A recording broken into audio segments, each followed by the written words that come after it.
Good morning students. आज हम हमारे हिस्ट्री के यूनिट नंबर 5 यानी कि भारत और सामाजिक व धार्मिक सुधारना यानी इंग्लिश में कहेंगे India social and religious reforms. Means India में सोसाइटी में क्या क्या चेंजेस हुए हैं, किसके लिए किसने सबसे ज्यादा काम किया है, इनके बारे में इस यूनिट में हमें पढ़ना है। जिसमें हम जो सोशल रिफॉर्मर्स यानी कि मराठी में कहेंगे समाज सुधारक आणि त्यांनी स्थापन केलेल्या संस्था मीन्स उन्होंने स्टार्ट की हुई ऑर्गेनाइजेशन के बारे में पढ़ना है। अब इंडियन में सोसाइटी में क्या प्रॉब्लम्स थी, तो बेसिकली कुछ प्रॉब्लम्स थी। मराठी में कहेंगे अंधश्रद्धा, रूढ़िप्रियता, जाति भेद, चौकसृतीचा अभाव, इंग्लिश में superstitions, orthodox way of life, caste discriminations, lack of curiosity. इस वजह से सोसाइटी में बहुत सारी प्रॉब्लम्स थी। हमारी इंडिया में सोसाइटी डेवलप थी, लेकिन टाइम टू टाइम कुछ वहां पे प्रॉब्लम आने लगी। उस वजह से सोसाइटी में सोशल प्रॉब्लेम क्रिएट होने लगी, म्हणजे सामाजिक अडचणी या ठिकाणी निर्माण होऊ लागलेल्या आहेत आणि त्याबद्दल आपल्याला मागे अभ्यासायचे। क्योंकि इस वजह से हमारी जो समाज है, सोसाइटी हो धीरे धीरे धीरे धीरे पीछे चली जाने लगी।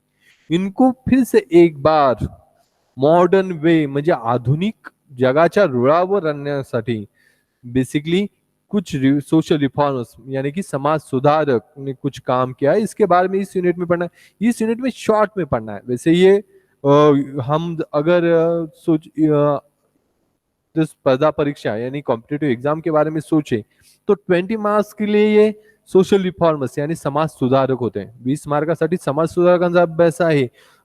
लेकिन यहाँ पे ये जो भी पढ़ेंगे हम वो शॉर्ट में पढ़ेंगे, ज्यादा कुछ डीपली नहीं पढ़ेंगे। सोसाइटी में मेनली क्या है, स्वातंत्र्य, समता, बंधुता और मानवता। इंग्लिश में कहेंगे freedom, equality, fraternity and humanism को बढ़ावा देने के लिए जो काम हुए हैं उसके बारे में यहाँ पे पढ़ना है। अब इसमें फर्स्ट क्या पढ़ना है, तो हमें यहाँ पे पढ़ना है जो भी क्या कह सकते हैं एज ऑफ रिफॉर्म्स यानी म्हणजे सुधारणांचं पर्व। सुधारणा काय एका दिवसात घडल्या नाहीत। मी प्रामुख्याने अडचण काय आहे, सुधारणा एका दिवसात घडलेल्या नाही, त्या टप्प्याटप्प्याने घडलेल्या आहे। आणि या पहिला टप्पा कोणी केला आहे ते म्हणजे भारतीय समाज सुधारणेचे ज्यांना जनक म्हणतात, म्हणजे father of Indian social reform जिन्हें कहा जाता है वो है राजाराम मोहन रॉय। आपने नाम सुना होगा कभी ना कभी। राजाराम मोहन रॉय ने बहुत बड़ा काम किया है सोसाइटी के लिए। क्या काम किया है यही यहाँ पे हमें शॉर्ट में पढ़ना है। वो वेल एजुकेटेड थे, बहुत अच्छे सीखे हुए थे। उन्हें संस्कृत में सीखा है, बंगाली सीखी है, पर्शियन लैंग्वेज सीखी है, इंग्लिश सीखी है, बहुत सारी नॉलेज उनको आती थी। अब इन्होंने इस वजह से जो हिंदू रिलीजियस बुक्स है जिनमें होता है वेद, उपनिषद, आरण्यके, श्रुति, स्मृति, ये बुक्स है। वेद, उपनिषद, आरण्यके, श्रुति एंड स्मृति, ये 5 टाइप्स के बुक्स होते हैं हिंदू रिलीजियस में मेन। तो उसमें से एक है उपनिषद। वेदों के बाद किसके बारे में सोचा जाता है, उपनिषद। जो उपनिषद थे वो संस्कृत लैंग्वेज में थे, मीन संस्कृत भाषित होते, उनको उन्होंने कन्वर्ट कर दिया है कहाँ पे, तो इन्होंने बंगाली लैंग्वेज में कन्वर्ट करने का काम किया। अब ये उनका बेसिक काम हुआ। अब इसके बाद उन्होंने एक बहुत बड़ा काम किया है। क्या काम किया है, तो उनकी लाईफ में एक इन्सिडेंट हुआ, त्यांच्या जीवनात एक घटना घडली आणि त्या घटनेनंतर त्यांनी अनेक गोष्टींकडे काम केलं। उन्होंने मेन काम क्या किया है, सतीबंदी।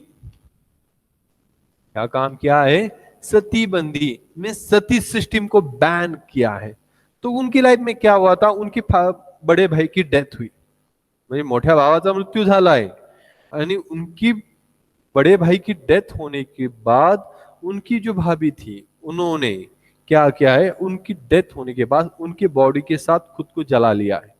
इस सिस्टम को कहा जाता है सती। मीन्स हजबंड की डेथ म्हणजे नवऱ्याच्या मृत्यूनंतर पत्नीने स्वतःला त्या नवऱ्याच्या चितेवर स्वतःला जाळून घेणं हे त्या सती प्रथेत होतं। आज देखील तुम्ही अनेक गावात आपल्या महाराष्ट्रात देखील, महाराष्ट्र में भी कहीं घूमोगे तो रिवर के पास कुछ ऐसे टेम्पल्स मिलेंगे आपको, उनको कहा जाता है सती टेम्पल। वहां पे जाने के बाद एक बात याद रखो, वो सती के टेम्पल याद रखना बहुत इजी है। कैसे है, सती का टेम्पल कैसे होता है, मैं आपको एक इसकी शॉर्ट में बताता हूँ। ऐसा एक उस टेम्पल में ऐसा एक कुछ नो स्क्वायर में या राउंड में कुछ ऐसा पत्थर होगा, वहां पे एक हाथ दिखाया जाएगा। क्या दिखाया जाएगा? ऐसा सिंपल हाथ होगा, ऐसा हाथ होगा और उन हाथों में चूड़ियां होगी। अगर ऐसा टेम्पल आपको कहीं भी रिवर के पास मिलता है, बेसिकली रिवर के पास ही मिलता है, तो ये सती का टेम्पल कहा जाता है। अब ये सती सिस्टम महाराष्ट्र में थी, ऑल ओवर इंडिया में भी सती सिस्टम थी। इसको बैन करने के लिए, बंद करने के लिए राजा राम मोहन राय ने काम किया है, और उन्हीं के वजह से 1829 में गवर्नर जनरल विलियम बेंटिंग थे जब इंडिया के, उन्होंने सती सिस्टम को बॅन कर दिया, सती प्रथेला बंदी घातली। हे राजाराम मोहन रायच्या आयुष्यातलं सर्वात महत्वाचं आणि भारतीय समाजाच्या दृष्टिकोनातून सर्वात महत्वाचं असं कार्य काय केलंय, सती बंदी त्यांनी चालू केली। इसके सिवा उन्होंने क्या काम किया है? चाइल्ड मैरिज यानी बाल विवाह। कौन सा? चाइल्ड मैरिज को उन्होंने अपोज किया है। और सेम टाइम पर्दा पद्धत, पर्दा पद्धत यानी क्या है? घूंघट लेते हैं ना औरतें, उन वैसी सिस्टम सोसाइटी में थी, बाल विवाह और पर्दा पद्धत यानी घूंघट लेना, चाइल्ड मैरिज, इनको अपोज किया है। और इसके खिलाफ भी आवाज उठाने का काम राजा राम मोहन राय ने कंटिन्यूसली किया है। सेम टाइम उन्होंने क्या किया है? तो उन्होंने स्कूल स्टार्ट किए हैं। क्या स्टार्ट किए? स्कूल। लेकिन विच मीडियम, कोणत्या माध्यमातले होते? तो इंग्लिश माध्यमातले उन्होंने स्कूल स्टार्ट किए हैं।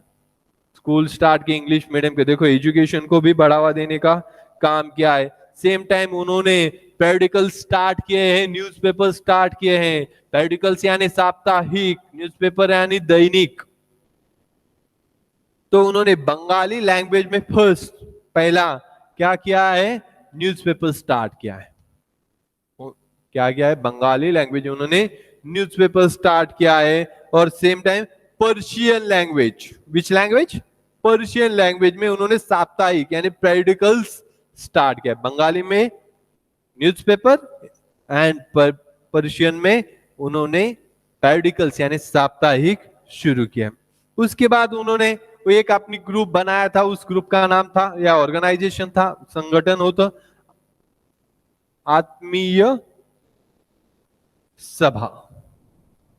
क्या नाम है उस उनके ऑर्गेनाइजेशन का, संस्थेचं? आत्मीय सभा। इसके थ्रू उन्होंने भी बहुत बड़ा काम किया है। और उसके बाद उन्होंने खुद की एक ऑर्गेनाइजेशन, स्वतःची एक संस्था चालू केली 1828 ला, ब्राह्मो समाज। क्या स्टार्ट किया है उन्होंने? ब्राह्मो समाज, जिससे उन्होंने सामाजिक सुधारणा को बढ़ावा देने का काम किया है। और उन्होंने इस समाज के थ्रू क्या बताया है? तो उन्होंने कहा है God is only one and no need for idol worship. यानी काय? देव एकच आहे, ईश्वर एकच आहे आणि मूर्ती पूजेची गरज नाही। हे कोणाचं मत होतं? ब्राह्मो समाज यानी राजाराम मोहन राय का उन्होंने कहा था। अब इन्होंने इंडिया में काम किया। सेम टाइम कुछ साउथ अमेरिका में भी ऐसी फ्रीडम फाइट चल रही थी, उनको भी सपोर्ट, स्पेनिश लोग थे, उनको सपोर्ट करने का काम राजाराम मोहन राय ने कंटिन्यूसली वहां पे किया है। क्या क्या है? स्पेनिश लोगों का फ्रीडम फाइट चल रही साउथ अफ्रीका में, सॉरी साउथ अमेरिका में, वहां पे उन्होंने इसको सपोर्ट करने का काम किया है। और सेम टाइम और एक बहुत बड़ा काम किया था उन्होंने 1830 में, जो ये उस समय का ये मुगल बादशाह था, उसकी तरफ से वो एक केस लड़ रहा था। कहां पे केस लड़ रहा था? इंग्लैंड में।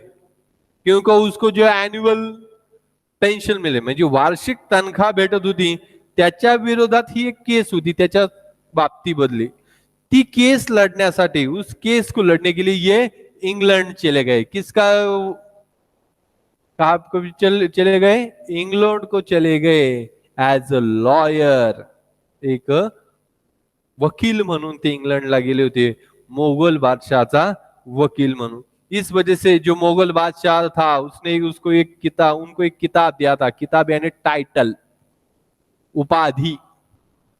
क्या किताब दिया था? राजा राम मोहन रॉय। यानी कि उनका राजा राम हम जो कहते हैं वो ये क्या है उनका टाइटल, उनका नाम क्या है, राम मोहन, राजा राम मोहन रॉय, ये उनका नाम है। हम जो राजा कहते हैं वो क्या है, उनको मिली वही एक उपाधि यानी टाइटल है।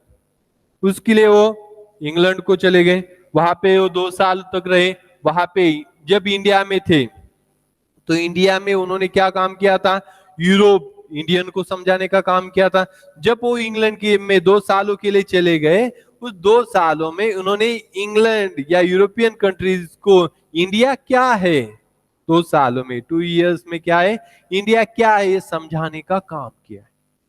वहां पे जाके चुप नहीं बैठे, वहां से इंग्लैंड से उसके बाद फ्रांस गए, और वहां पे जाने के बाद उन्होंने अपना काम कंटिन्यूअसली चला गया। उनसे कुछ लोगों ने इंस्पिरेशन लेके मानव धर्म सभा, परमहंस सभा या ज्ञान प्रसारक सभा ऐसी संस्था है, बाद में उनसे इंस्पिरेशन म्हणजे त्यांच्याकडून प्रेरणा घेऊन स्टार्ट केली। उसके बाद देखना है, अब हम महाराष्ट्र के बारे में पढ़ेंगे। उसमें देखना है फर्स्ट प्रार्थना समाज, क्या देखना है, प्रार्थना समाज।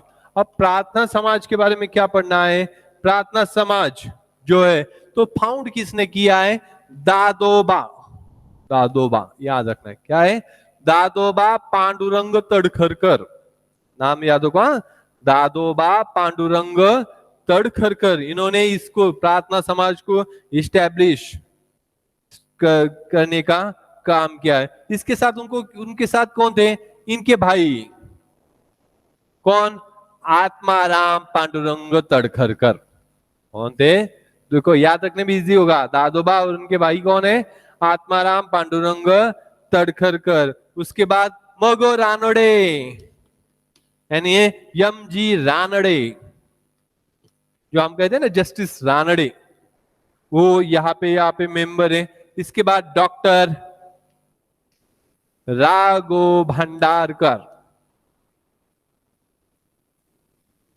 यानी RG Bhandarkar, doctor RG Bhandarkar इसके मेंबर्स थे। इन्होंने भी कुछ प्रार्थना समाज की ऐसी पॉलिसीज बनाई थी, क्या तत्व बनवली होती, उसके अंडर क्या था, उन्होंने भी कहा था ईश्वर एक है, God is only one and no need for idol worship, म्हणजे मूर्ती पूजेला यांनी देखील विरोध केला है। सेम टाइम कर्मकांड जो होता है ना, ये यहाँ पे क्या बहुत सारे रिलीजियस में ऐसे कर्मकांड होते हैं, उनको भी उन्होंने स्टार्ट किया है। सेम टाइम इन्होंने अनाथालय मीन्स ऑर्फन हाउस, गर्ल्स के लिए, वुमेन्स के लिए वुमेन्स एज्युकेशन प्रोवाइड करने का काम किया है। जो वर्कर्स थे म्हणजे कामगार होते त्यांच्यासाठी रात्रशाळा मीन्स नाइट स्कूल स्टार्ट की है। Same time man women equality के लिए भी उन्होंने बहुत बड़ा काम किया है। जो कास्ट म्हणजे जाति भेद, कास्ट में जो प्रॉब्लम है उसको दूर करने का काम इन्होंने किया है। अब इसके बाद देखना है, इसके बारे में इतना ही, ज्यादा कुछ नहीं, नाम याद रखना, दादोबा आत्माराम मगो Ranade, Ragho Bhandarkar, night school, girls school, orphan house start किए हैं, God is only one and same time no need for idol worship, इतना ही याद रखना है। अब इसके बाद नहीं देखना है, अब इनके बारे में तो बहुत बड़ी किताबें लिखी गई है, लेकिन हमें तो 10 लाइन में ही पढ़ना है, ज्यादा कुछ पढ़ना नहीं है। कौन सा, सत्यशोधक समाज, मेजोरिटी महाराष्ट्रियन स्टूडेंट्स ने ये नाम सुना ही होगा, सत्यशोधक समाज। सत्यशोधक समाज हमें पता है इसके फाउंडर कौन है, कौन है, तो महात्मा ज्योतिबा फुले ने सत्यशोधक समाज 1873 में पुणे में स्टार्ट किया है। क्यों किया है, सोसाइटी में सोशल चेंजेस लाने का काम करने के लिए इन्होंने काम किया है। जो शेतकरी यानी फार्मर्स, कारागीर यानी वर्कर्स, 18 पगड जातीचे लोग, मिस सोसाइटी में कहा जाता है आलूतेदार बलूतेदार सिस्टम्स के अंडर जितनी भी जाति आती है, मिस कास्ट आती है, उन कास्ट के लिए मेनली इन्होंने काम किया। इन्होंने भी कहा था, क्या कहा था, एक ईश्वरवाद, ईश्वर एक ही है, इनका भी कहना है। वेद जो वो वेद पुराण है उनको अपोज इन्होंने किया है, वेद पुराणांना विरोध केलाय। त्याचबरोबर त्यांनी मूर्तीपूजेला विरोध केला, आयडॉल वर्शिपलाही विरोध केलाय। सेम टाइम पिलग्रिमेज जो रिलीजियस प्लेसेस आहे वहां पे व्हिजिट करने को भी इन्होंने तीर्थयात्रेला देखील महात्मा फुलेंनी विरोध करण्याचं काम केलं. ये वहां बेसिक काम उनका जो डिफरेंट है. उनका मेन काम है उन्होंने स्कूल स्टार्ट केले. काय कौन सी स्कूल केले स्टार्ट की मुलींसाठी शाळा चालू केल्या. क्या क्या है महाराष्ट्र में फर्स्ट टाइम पुणे में भिडेवाड़ा में 1848 में उन्होंने फर्स्ट गर्ल्स स्कूल स्टार्ट किए हैं. क्या किया है फर्स्ट गर्ल्स स्कूल स्टार्ट किया है. इसमें उनके साथ कौन थे सावित्रीबाई फुले जो वाइफ है महात्मा ज्योतिबा फुले. ये दोनों ने मिलके गर्ल्स स्कूल स्टार्ट किया. इसके लिए इस टाइम में उनको बहुत सारी परेशानियां हुई, बहुत सारे अपोज भी हुआ. इतना सारा होने के बावजूद भी उन्होंने गर्ल्स स्कूल रन किए. और यही काम उनकी डेथ के बाद पंडिता रमाबाई है, उसके बाद पंडिता रमाबाई और रमाबाई रानडे दोनों अलग अलग. पंडिता रमाबाई अलग है, रमाबाई रानडे अलग. ये एम.जी. रानडे की वाइफ रमाबाई रानडे और पंडिता रमाबाई ये स्कॉलर हैं जो पुणे के पास केडगांव में उनका काम कर रहे था. ये पुणे में कर रहे. तो ये पंडिता रमाबाई है, रमाबाई रानडे, इन्होंने गर्ल्स एजुकेशन का काम आगे चलाने का काम किया है. इनसे इंस्पिरेशन लेके कुछ लोगों ने काम किया है. क्या इनसे इंस्पिरेशन लेके किसने काम किया है गोपाल बाबा वलंगीकर. याद रखो नाम गोपाल बाबा वलंगीकर. इन्होंने क्या किया आहे महात्मा ज्योतिबा फुले से इन्स्पिरेशन लेके म्हणजे महात्मा ज्योतिबा फुलेंपासून प्रेरणा घेऊन त्यांनी प्रामुख्याने काय केलं ते एक पुस्तक लिहिलं. कोणतं पुस्तक आहे बुक लिखी है कौन सी विटाळ विध्वंसक. नाम याद रखना विटाळ विध्वंसक नाम की एक बुक लिखी है. और जो भी सोसाइटी की प्रॉब्लम्स है सोसाइटी में बैड हैबिट लगी है उनके खिलाफ ही लिखी हुई बुक है. और इसमें उन्होंने डायरेक्टली उसके ऊपर लिखने का काम किया है. किसने गोपाल बाबा वलंगीकर विटाळ विध्वंसक नाम की बुक लिखी. उसके बाद और एक थे जानबा कांबळे सॉरी शिवराम जानबा कांबळे. इंग्लिश में सिर्फ शिवराम जानबा है लेकिन उनका है शिवराम जानबा कांबळे. इन्होंने भी सोसाइटी के एक पर्टिकुलर क्या सकते हैं ग्रुप के लिए एक सोसायटीच्या एका वेगळ्या गटासाठी काम केले. इन्होंने किस लिए काम किया तो जोगतीन मुरळी और उसके बाद देवदासी. ये कुछ ऐसी सोसाइटी में ऐसी लोग लेडीज थी जो जोगतीन जो गॉड के लिए काम करती थी. मुरली भी ऐसी है, देवदासी ये भी सेम है. इन तीनों के लिए मेनली शिवराम जानबा कांबळे ने काम किया है. तो इनके में डेवलपमेंट लाने के लिए. अब इसके बाद देखना है आर्य समाज. क्या देखना है आर्य समाज. आर्य समाज का काम बहुत बड़ा है लेकिन हमें शॉर्ट में बहुत आर्य समाज. आर्य समाज के फाउंडर है स्वामी दयानंद सरस्वती. आर्य समाजाचे संस्थापक कोण आहे स्वामी दयानंद सरस्वती हे आर्य समाजाचे संस्थापक आहेत. आणि 1875 में उन्होंने आर्य समाज फाउंड किया है. कहां पे किया है तो Lahore. Lahore is present time Pakistan. Lahore में उन्होंने आर्य समाज फाउंड किया है 1875 में. और उन्होंने ये उनके भी थॉट्स थे या प्रिंसिपल तत्व होती. उनका क्या है वेद जो थे 4 वेदास इनको उन्होंने प्रमाण ग्रंथ मान ले. मीन्स जो 4 वेद है वही रियलिटी है. उसमें ही ओरिजिनली रिलीजियस बताया गया है. ये बारे में लिखा है. बाद में सोसाइटी में जो आया है उसको उन्होंने अपोज किया है.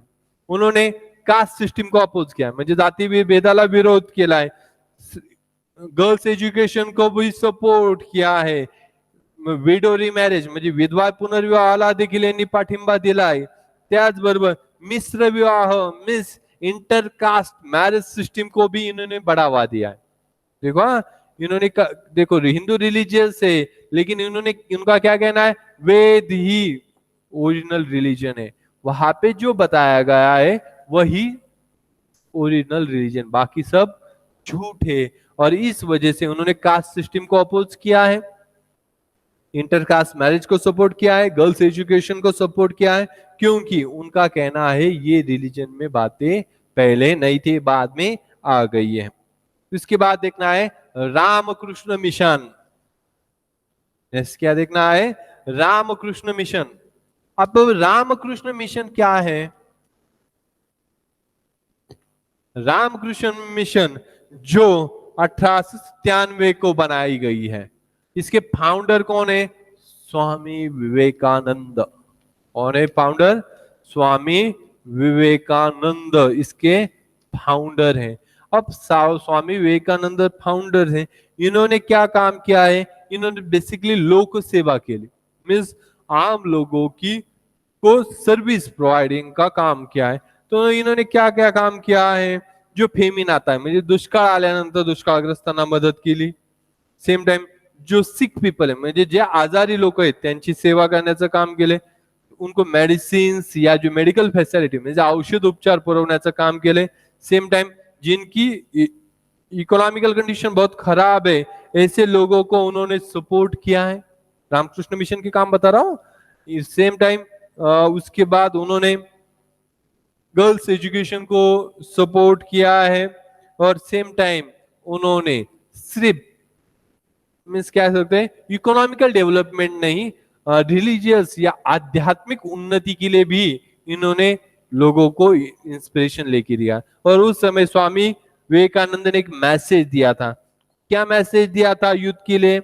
तो उनका कहना था, उठा, जागे व्हा आणि ध्येय प्राप्त होईपर्यंत थांबू नका, असा विवेकानंदाने मैसेज दिला होता। इंग्लिश में कहेंगे, get up to awake and keep moving until the goal of achieve. Means तब तक मत रुकना जब तक आपको क्या करना है, आपको जो आपकी अचीवमेंट है वो रुकती नहीं। अब इसके बाद इसी का हम शॉर्ट में रिवीजन लेंगे।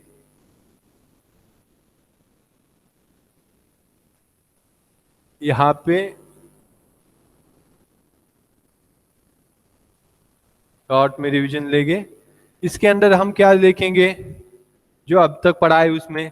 यहाँ पे फर्स्ट देखा था हमने राजा राम मोहन राय, जिन्होंने 1829 में governor general Lord William Bentinck की हेल्प से सतीबंदी की। उसके बाद चाइल्ड मैरिज को अपोज करने का काम किया है। उसके बाद पर्दा पद्धति मीन्स सिविग्रेशन ऑफ वुमेन को अपोज किया है। इंग्लिश मीडियम स्कूल उन्होंने स्टार्ट किए हैं। सेम टाइम पेडिकल स्टार्ट किए, मीन्स साप्ताहिक शुरू केले बंगाली में। सेम टाइम पर्शियन लैंग्वेज में उन्होंने क्या किया है, तो एक न्यूज़पेपर भी स्टार्ट किया है। ब्राह्मो समाज स्टार्ट किया है। उसके बाद 2 सालों के बाद वो इंग्लैंड गए मुगल बादशाह के लॉयर बन के, और उनसे इंस्पिरेशन लेके मानव धर्म सभा, परमहंस सभा एंड नान प्रसारक सभा बनी है। उसके बाद प्रार्थना समाज के बारे में पढ़ा था, जिसके फाउंडर है, संस्थापक थे दादोबा पांडुरंग तड़करकर। उसके मेंबर थे Atmaram Pandurang Tarkhadkar, M G. Ranade, doctor R G. Bhandarkar. उन्होंने भी आयडल वर्कशिप को अपोज किया, म्हणजे मूर्ती पूजेला विरोध केलाय, एकेश्वरवादाला प्राधान्य दिले, मीन्स वन सुप्रीम गॉड को उन्होंने मान लिया है। उन्होंने ऑर्फन हाऊस मीन्स अनाथालय सुरू केली, स्त्री शिक्षणासाठी संस्था सुरू केल्या, कामगारांसाठी रात्रशाळा, स्त्री पुरुष इक्वेलिटीसाठी देखील प्रयत्न केले। उसके बाद देखा था सत्यशोधक समाज, जिसके फाउंडर है महात्मा ज्योतिराव फुले। उन्होंने बेसिकली गर्ल्स एजुकेशन को बढ़ावा देने के लिए काम किया। इन्होंने स्कूल स्टार्ट किए, वही काम आगे जाके पंडिता रमाबाई एंड रमाबाई रानडे ने कंटिन्यू किया है। उनसे इंस्पिरेशन लेके गोपाल बाबा वलंगेकर ने एक बुक लिखी है, बिटार विध्वंसक। उसके बाद शिवराम जानबा कांबळे ने मुरली जोगतीन देवदासी के लिए भी काम किया है। उसके बाद देखा था आर्य समाज, जिसके फाउंडर है स्वामी दयानंद सरस्वती, जिन्होंने वेदों को होली बुक माना है, यानी पवित्र ग्रंथ मानले, जाती भेदाला विरोध केला है, स्त्री शिक्षण, विधवा पुनर्विवाह, मिश्र विवाह means women's education, widow marriage and intercaste marriage को उन्होंने सपोर्ट किया। उसके बाद रामकृष्ण मिशन जो लास्ट में देखा था स्वामी विवेकानंद ने स्टार्ट किया है, जो लोग फेमिन के टाइम, दुष्काळ के टाइम लोगों को हेल्प करते थे, सिक पीपल को म्हणजे आजारी लोकांना औषधोपचार करत होते, सेम टाइम जो वीक हैं उनकी कंडीशन उनको भी उन्होंने रोकने का काम किया है। और स्पिरिचुअल बिटरमेंट यानी आध्यात्मिक उन्नति के लिए भी इन्होंने काम किया है। और यूथ के लिए एक स्वामी विवेकानंद ने मैसेज दिया था, get up to awake and keep moving until the goal is achieved, म्हणजे उठा, जागे व्हा आणि ध्येय प्राप्तीपर्यंत थांबू नका असा संदेश दिला। या ठिकाणी आपलं हे पहिल्या पाचव्या प्रकरणाचा शेवटचा पॉइंट संपलेला आहे, पहिला भाग संपलेला आहे। धन्यवाद।